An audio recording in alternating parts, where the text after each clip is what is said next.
বেশ কিছুদিন ধরে আওয়ামী লীগের নেতাকর্মীরা রাজপথে মোটামুটি সরব ভূমিকা পালন করছে, এমন দৃশ্য কিন্তু দেখা যাচ্ছে। 5 আগস্টের পর আওয়ামী লীগের নিশ্চিহ্ন হয়ে যাওয়ার কথা ছিল। আওয়ামী লীগ বাংলাদেশে পুনরায় প্রতিষ্ঠিত হবে, এই চিন্তাভাবনা, এই পরিকল্পনা বা এই কল্পনাও কিন্তু মানুষের মধ্যে ছিল না। এখন দিন যত যাচ্ছে ততই প্রেক্ষাপটগুলো পরিবর্তন হচ্ছে। স্পেসিফিকলি যদি বলা যায়, প্রথম দিকে আওয়ামী লীগ যেই মিছিল, মশাল মিছিল বা ঝটিকা মিছিল যেটাই বলেন, সেটা যখন করেছে মুখে মাস্ক পরে 2-4 জন একটা ব্যানার নিয়ে হয়তো একটা চিপা গলিতে বা চিকন রাস্তাতে অথবা জঙ্গলের মধ্যে তারা তাদের যে কার্যক্রম পরিচালনা করার চেষ্টা করেছে। এরপরে অন্তর্বর্তীকালীন সরকার আওয়ামী লীগের সকল প্রকার রাজনৈতিক কার্যক্রম দলীয়ভাবে নিষিদ্ধ করেছেন এবং আওয়ামী লীগের যেই ছাত্র সংগঠন ছাত্রলীগকে নিষিদ্ধ ঘোষিত সংগঠন হিসাবে ঘোষণা দিয়েছে। অর্থাৎ আওয়ামী লীগের উপরে সরকারিভাবে মোটামুটি বড় একটা প্রেশার কিন্তু ক্রিয়েট করা হয়েছে। এরপরে আমরা মনে করছিলাম আওয়ামী লীগ হয়তো সেইভাবে আর দাঁড়াতে পারবে না, কিন্তু আমরা যেটা মনে করেছিলাম এখন বেশিরভাগ ক্ষেত্রেই তার উল্টা হচ্ছে। আর এই উল্টা হওয়ার সময়টা শুরু হয়েছে গোপালগঞ্জের ঘটনার পর থেকে। গোপালগঞ্জে এনসিপির নেতারা যেই সমাবেশ সেখানে করতে গিয়েছিল, লং মার্চ টু গোপালগঞ্জ, সেখানে আওয়ামী লীগের নেতা কর্মীরা যেই বাধার সৃষ্টি করেছে সেটা অকল্পনীয়। এটা মানে কল্পনা যতটুকু ছিল তার চেয়ে অধিক ঘটনা সেখানে ঘটেছে। আপনারা দেখেছেন এনসিপির নেতারা এক প্রকার আর্মির এপিসিতে করে পালিয়ে এসেছে। এই ধরনের ঘটনাও কিন্তু ঘটার পরে সেটা ভিডিও ধারণ করে সোশ্যাল মিডিয়ায় যখন দেওয়া হয়েছে সেটা ভাইরাল হয়েছে। এর মানে বোঝাই যাচ্ছে যে এনসিপির নেতারা ওখানে বড় ধরনের বাধার একটা সম্মুখীন হয়েছিল এবং আওয়ামী লীগের নেতাকর্মীদের উপরে প্রশাসন গুলি চালিয়েছে, কয়েকজন মারা গেছে, এই ধরনেরও নিউজ পত্র পত্রিকায় আমরা দেখেছি। এর পরবর্তীতে আওয়ামী লীগ একের পর এক বিভিন্ন জায়গায় তারা বিক্ষোভ মিছিল, মশাল মিছিল, সমাবেশ এগুলো করে আসতেছে। সর্বশেষ যে ঘটনাগুলো ঘটেছে সেটা ঢাকার মধ্যে।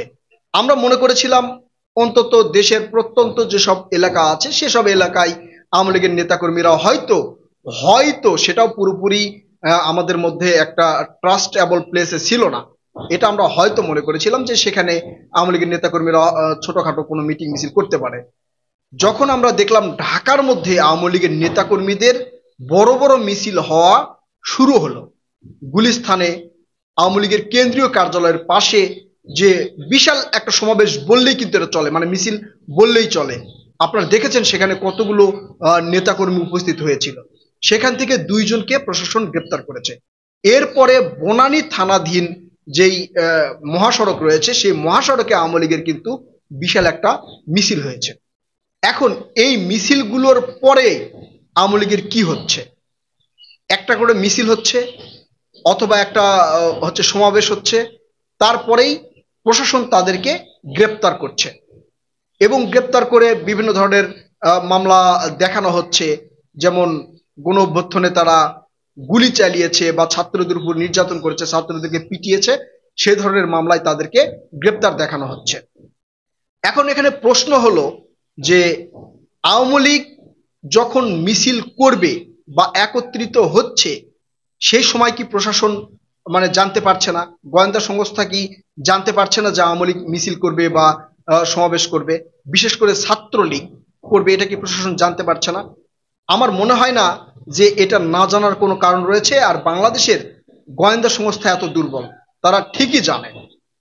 এটা প্রশাসনের একটা কৌশল বলে অনেকেই মনে করছেন যে আওয়ামী লীগ যখন এই মিছিলগুলো করবে বা বিক্ষোভ সমাবেশ করবে অথবা রাজপথে এসে গাড়ি ঘোড়া ভাঙবে অথবা হচ্ছে জনদুর্ভোগ সৃষ্টি করবে, তারপর তাদেরকে গ্রেপ্তার করা হবে এবং চিহ্নিত করতে সহজ হবে বলে অনেকে মনে করছেন। এবং এই চিহ্নিত করার সহজ পথটার কারণেই প্রশাসন তাদেরকে সুযোগ হয়তো দিয়েছে যে আপনারা মিছিল করেন, আপনাদের ফেসগুলো আমরা ভেরিফাই করি এবং আপনাদের লোকেশনটা আমরা সহজে যাতে বুঝতে পারি, তারপর তাদের গ্রেপ্তার করা হচ্ছে। অর্থাৎ আওয়ামী লীগকে ধরার একটা কৌশল হিসাবে কিন্তু এই মিছিলগুলো তারা, অর্থাৎ প্রশাসন এই মিছিলগুলোকে ব্যবহার করছে বলে আমার যেটা ধারণা, বা অনেকেই এটাই মনে করছেন। আওয়ামী লীগ চাইলেই মিছিল, মিটিং, সমাবেশ করতে পারবে না, কোনো জায়গায় করতে পারবে না, কিন্তু তাদেরকে করতে দেওয়া হচ্ছে যাদের তাদেরকে আইডেন্টিফাই করা যায়। এই যে ঢাকায় যেই মিছিলটা হলো, আপনারা আমার ভিডিওতে দেখেছেন, বিশাল মিছিল, অভাবনীয় কৌশল অবলম্বন করেছিলেন। এরপরে 15 জন ছাত্রলীগ এবং আওয়ামী লীগের নেতাকর্মীদের গ্রেপ্তার করা হলো। 15 জন, চিন্তা করেন। অর্থাৎ আওয়ামী লীগ একটা করে মিটিং, মিছিল বা সমাবেশ করবে, তারপরে তাদেরকে গ্রেপ্তার করা হবে।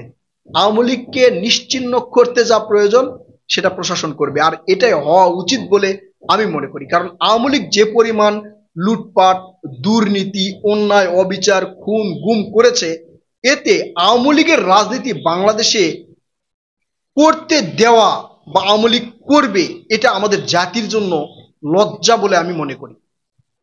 সর্বশেষ গণ অভ্যুত্থানে ছাত্রদের উপরে যেভাবে গুলি চালিয়েছে, প্রশাসনকে যেভাবে লাঠি হিসেবে ব্যবহার করেছে আওয়ামী লীগ, সেই ক্ষেত্রে সেই বিচারেও আওয়ামী লীগ বাংলাদেশের রাজনীতি করার কোনো অধিকার রাখে না। এখন আওয়ামী লীগ যে এই যে মিটিং, মিছিল, সমাবেশ বা লুকোচুরি করে যেগুলো করতেছে, এগুলো কিভাবে প্রতিরোধ করবে বা করা উচিত? আসলে আওয়ামী লীগের, যেহেতু আওয়ামী লীগের উপরে দলীয়ভাবে রাজনৈতিক কার্যক্রম পরিচালনা করা নিষেধ, সেই ক্ষেত্রে আওয়ামী লীগের ব্যানারে, আওয়ামী লীগের স্লোগানে যদি কেউ রাস্তায় নামে, তাহলে তাকে এই যে সাধারণ জনগণ ধরে ধরে পুলিশে দিচ্ছে, এটা সাধারণ জনগণ যখন তাকে ধরতে যাবে, এই মানে মিডিয়ায় কিছু কিছু সুশীল আছে, তারা বলবে সেটা মব সৃষ্টি করা হয়েছে। আমার আমার যেটা মনে হয়, যদি আওয়ামী লীগ কোথাও মিছিল করে বা মিটিং করে, আপনারা সেখানে হামলা না করে ডিরেক্ট প্রশাসনকে ফোন দিন, প্রশাসনের কাছে যান, প্রশাসনকে নিয়ে তাদেরকে ধরিয়ে দেওয়ার চেষ্টা করেন। কিন্তু আপনারা সেখানে গিয়ে যদি তাদের মারপিট করে ধরে প্রশাসনকে দেন, এইটা মব বলে চালিয়ে দেওয়ার একটা কিন্তু চেষ্টা চলছে। এইটা আমার মনে হয় না করা উচিত হবে। কারণ আপনাদেরকে প্রশাসনের দায়িত্ব দেওয়া হয়নি যে আপনারা প্রশাসনের দায়িত্ব বা প্রশাসনের ভূমিকা পালন করবেন। কোনো জায়গায় অপরাধ সংগঠিত হলে সাধারণ জনগণ সেটা প্রশাসনকে জানাবে, প্রশাসন নিয়ে গিয়ে সেটা প্রতিহত করতে হবে। তাই ওই আওয়ামী লীগের নেতাকর্মীরা মাঠে নামছে, তারপরে হচ্ছে কোনো জায়গায় মিটিং করছে, মিছিল করছে বা সমাবেশ করছে, সেখানে মানে মিডিয়ার কিছু সুশীলদের ভাষা অনুযায়ী মব সৃষ্টি করার দরকার নেই। তবে আওয়ামী লীগ যদি আবারও কখনো কোনো সময় বাংলাদেশের রাজনীতি করতে চায়, তাহলে এই সাধারণ জনগণের কাছে ক্ষমা চেয়ে, মাপ চেয়ে, তাদের যারা অপরাধী তাদেরকে আইনের কাছে সোপর্দ করে তারপরে বাংলাদেশের রাজনীতি করতে হবে। এই চাওয়াটা শুধু আমাদের নয়, বাংলাদেশের আপামর জনতার চাওয়া। আর যারা শহীদ হয়েছেন, যারা মানে আহত হয়েছেন, তাদের যেই মানে পাওনা আওয়ামী লীগের কাছে থেকে, সেই পাওনা তাদেরকে পূরণ করে দিতে হবে। আবার এই টাকা পয়সার বিষয়টা মনে করেন না, কারণ আওয়ামী লীগ যে ক্ষতিটা করেছে তাদের ছাত্র জনতার, শহীদ পরিবারদের, তাদের কাছে গিয়ে তাদের পা ধরে ক্ষমা চেয়ে, জাতির কাছে ক্ষমা চেয়ে, তাদের যে ক্ষতি হয়েছে সেই ক্ষতি যদি পূরণ করে দিতে পারে, তারপরেই আওয়ামী লীগ আবার বাংলাদেশের রাজনীতি করতে পারবে। তাই আওয়ামী লীগের এই মিটিং, মিছিল বা সমাবেশ, বিক্ষোভ সমাবেশ দেখে এটা মনে করার কোনো কারণ নেই যে আওয়ামী লীগ আবার বাংলাদেশে ফিরে আসবে। প্রিয় দর্শক, ভালো থাকবেন, কথা হবে নতুন কোনো ভিডিওতে। আল্লাহ হাফেজ।